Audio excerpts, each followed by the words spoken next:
Today we're diving into a really powerful idea, one that can completely change how we see things.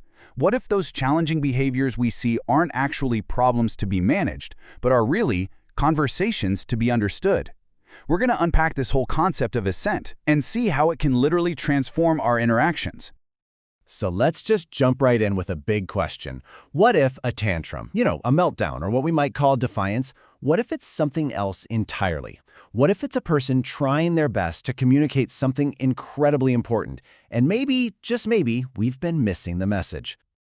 I mean, we've all seen this stuff, right? The classic flop on the ground, the screaming, the crying, or even just that firm, clear no with the arms crossed. Our source material points out that these aren't random acts. These are common ways of withdrawing assent. In other words, these are powerful ways of saying, hey, I am not okay with this. And that brings us right to the heart of our explainer today. What in the world is assent? As we're about to find out, it's a concept that goes so much deeper than a simple yes or no. Okay, so here's the formal definition. Assent is the expression of approval or agreement by someone who can't legally give formal consent. Think about a child or maybe an individual with communication challenges. It's really their way of being part of the decision, of clearly stating what they want or don't want.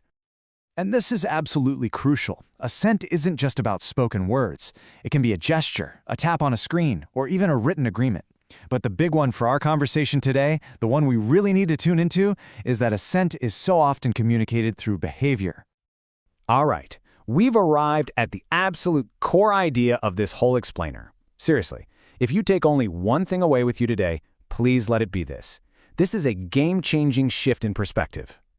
Let's just let that sink in for a second. Behavior is not the problem. It is the communication that there is a problem. That behavior we see, the flopping, the screaming, that isn't the issue itself. Nope. It's a signal. It's an alarm bell ringing, telling us that something, somewhere, is wrong. So, if behavior is a message, then our job is to learn how to read it, right? So, how do we get there? How do we stop just reacting to a behavior and start truly understanding it? Well, we have to become behavior detectives. The first step is so simple, but it is so profound. When we see what the source material calls escape-maintained behaviors, which is basically just any attempt to get away from a situation, our number one job isn't to stop them from escaping. It's to get curious. It's to pause and ask, why? Why is this happening right here, right now? And this gives us a brilliant, simple framework for our investigation. We can look at three main areas. First, the setting. Is it too loud, too bright, just too much? Second, the task itself. Is it way too hard, or maybe too boring, or has it just been going on for too long? And third, the people. Is there something about the interaction that's causing the distress? Now, what's really cool about this is how it helps us sort our clues. Are the reasons aversive, meaning something in the environment just feels bad, like a sensory overload? Or are they skill-based, meaning the person just doesn't have the skills for the task, which makes it super frustrating or even impossible? Figuring out which of these it is can completely change our entire approach. Okay, but figuring out the why is only half the battle, right? Once we can finally hear that no, the next huge step is to empower the person to communicate that no in a more direct way. And this is where we get to focus on teaching self-advocacy.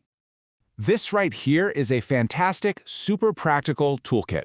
It all starts with teaching a way to communicate that actually works for that person. It could be a hand signal, a special word, a picture card, whatever.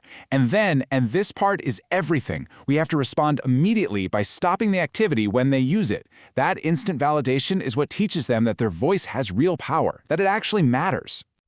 So this brings us to our final section. Why is this all so important? I mean, as we're seeing, this goes way beyond just trying to manage a bad behavior. Honoring assent is a fundamental shift in how we think about people.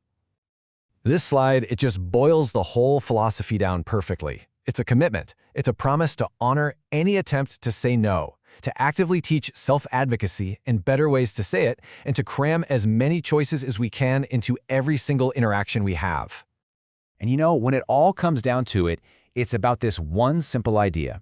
The goal is to maximize choice. When we do that, we're not just managing behavior anymore. We are building trust, we're fostering autonomy, and we're honoring the dignity of that individual. So I'll just leave you with this final thought to chew on. The real challenge for all of us, as parents, teachers, therapists, caregivers, is to keep asking ourselves this one question. How can we get better at hearing a no matter how it's being communicated?